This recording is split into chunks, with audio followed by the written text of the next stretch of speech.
یہ جو علامت یعنی سمبل ہے اسے عربی میں سکون کہتے ہیں اور اردو میں جزم کہتے ہیں۔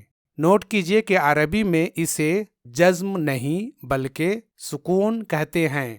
بسم اللہ الرحمن الرحیم۔ نورانی قاعدہ ہردوئی ورژن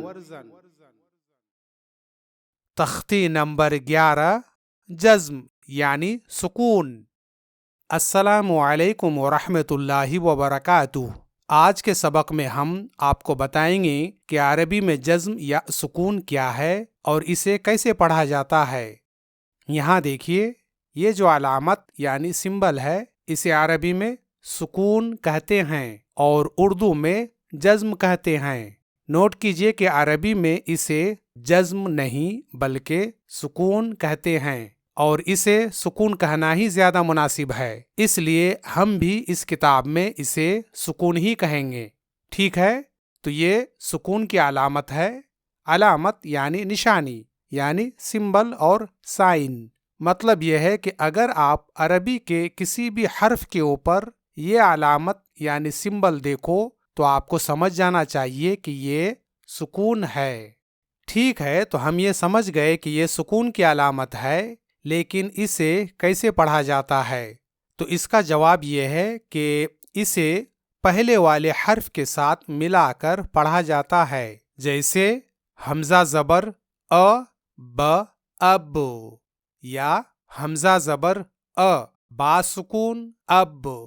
تو آپ یہاں دیکھ سکتے ہیں کہ ہم نے یہاں با کو پہلے والے حرف حمزہ کے ساتھ ملا کر پڑھا۔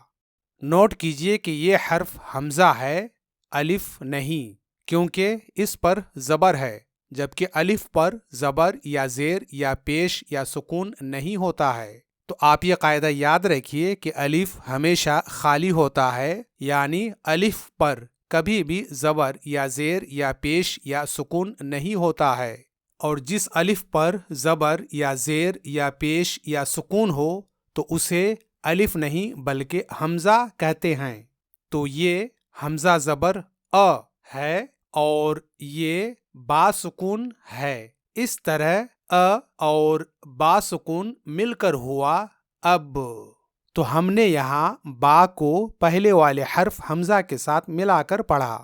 تو سکون کا قاعدہ یہ ہوا کہ جس حرف پر سکون ہوگا اسے اس سے پہلے والے حرف کے ساتھ ملا کر پڑھا جائے گا۔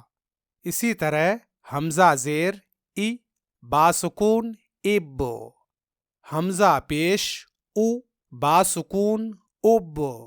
تو اب آپ کو سمجھ میں آ گیا ہوگا کہ سکون والے حرف کو اس سے پہلے والے حرف کے ساتھ ملا کر پڑھا جاتا ہے۔ ایک اصطلاح اور سمجھ لیجئے کہ جس حرف کے اوپر یہ سکون ہوگا اس حرف کو ساکن کہتے ہیں۔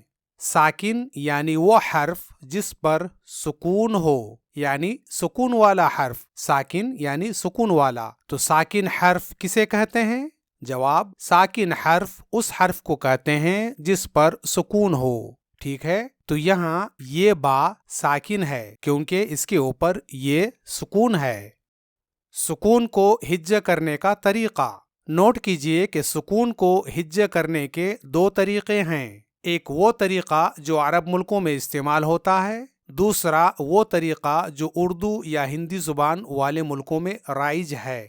اردو اور ہندی والے سکون کو اس طرح ہجہ کرتے ہیں، حمزہ با زبر اب، جبکہ عرب ملکوں میں سکون کو اس طرح ہجہ کیا جاتا ہے، حمزہ زبر با سکون اب۔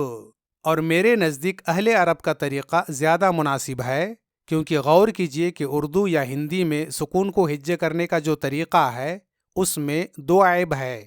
پہلا عیب تو یہ ہے کہ اس میں زبر کا نام بعد میں لیا جا رہا ہے۔ غور کیجئے، حمزہ با زبر اب، پہلے حمزہ پھر با پھر زبر کا نام لیا گیا، جبکہ زبر حمزہ پر ہے نہ کہ با پر، اس لیے زبر کا نام حمزہ کے ساتھ لینا چاہیے۔ اس طرح حمزہ زبر با سکون اب۔ ٹھیک ہے، یہاں پہ زبر حمزہ پر ہے نہ کہ با پر، کیونکہ با پر تو سکون ہے۔ تو اسی لیے ہمیں زبر کا نام حمزہ کے بعد فوراً لینا چاہیے، اس طرح حمزہ زبر اس کے بعد پڑھیں گے باسکون، حمزہ زبر باسکون اب، یا حمزہ زبر باسکون اب۔ دوسرا عیب یہ ہے کہ اردو والے ہجے کرتے وقت جزم یا سکون کا نام نہیں لیتے ہیں۔ غور سے سنیے، اردو میں سکون کو اس طرح ہجے کیا جاتا ہے، حمزہ با زبر اب، اس میں جزم یا سکون کا نام نہیں لیا گیا۔ نہیں سمجھے؟ دیکھیے یہاں کتنے حروف اور کتنی علامتیں ہیں، 2 حروف ہیں حمزہ اور با، اور 2 علامتیں ہیں، پہلی علامت زبر ہے اور دوسری علامت جزم یعنی سکون کی علامت ہے۔ تو ہجے کرتے وقت تمام حروف اور تمام علامتوں کا نام صراحت کے ساتھ لیا جانا چاہیے، جبکہ اردو والے جزم کو ہجے کرتے وقت اس کا نام نہیں لیتے ہیں۔ حمزہ با زبر اب، اردو میں سکون کو اس طرح ہجے کرتے ہیں نا، حمزہ با زبر اب، دیکھا آپ نے، اس میں جزم یا سکون کا نام نہیں لیا گیا۔ اسی لیے اس کتاب میں ہم نے اہل عرب کے ہجے کا طریقہ اختیار کیا ہے، لیکن آپ کو پریشان ہونے کی ضرورت نہیں ہے، کیونکہ یہ ٹیکنیکل فرق ہے، اس سے نتیجہ اور رزلٹ میں کوئی فرق نہیں پڑتا ہے، یعنی آپ ہجے کا جو بھی طریقہ اختیار کرو گے دونوں کا نتیجہ ایک ہی نکلے گا، یعنی آخر میں اب کی آواز ہی نکلے گی۔ ٹھیک ہے، اب ہم سکون کی مشق شروع کرتے ہیں، اور ابھی جو ہم مشق کریں گے وہ یہاں اس کتاب میں مکمل طور پر لکھا ہوا نہیں ہے، اس لیے ہم اسے اپنی طرف سے مکمل کر کے مشق کریں گے تاکہ آپ کی مشق مکمل ہو جائے۔ اس لیے آپ کو چاہیے کہ آپ بھی میرے ساتھ ساتھ دہراتے جائیں۔ حمزہ زبر باسکون اب، حمزہ زیر باسکون اب، حمزہ پیش باسکون اب، اب اب اب، حمزہ زبر تاسکون ات، حمزہ زیر تاسکون ات، حمزہ پیش تاسکون ات، ات ات ات، حمزہ زبر تاسکون اف، حمزہ زیر تاسکون اف، حمزہ پیش تاسکون اف، اف اف اف۔ اسی طرح حرف یا تک مشق کرنی ہے، یعنی اب حرف ثا کے بعد جیم کی مشق کرنی ہے، جیسے حمزہ زبر جیم سکون اج، حمزہ زیر جیم سکون اج، حمزہ پیش جیم سکون اج، اج اج اج۔ اب ہم یہاں سے آخری حرف یا تک بنا ہجے کے مشق کریں گے۔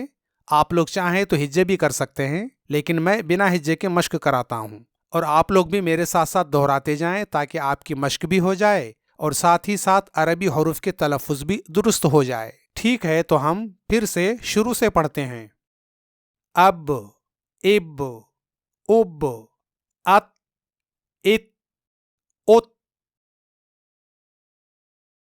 اف اف اف، اج اج اج،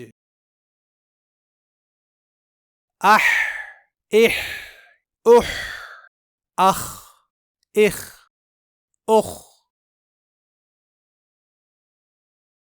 اد اد اد، اذ اذ اذ، ار ار ار، از از از، اس اس اس، اش اش اش، اس اس اس، اض اض اض، اط اط اط، اض اض اض، اع اع اع، اغ اغ اغ، اف اف اف، اق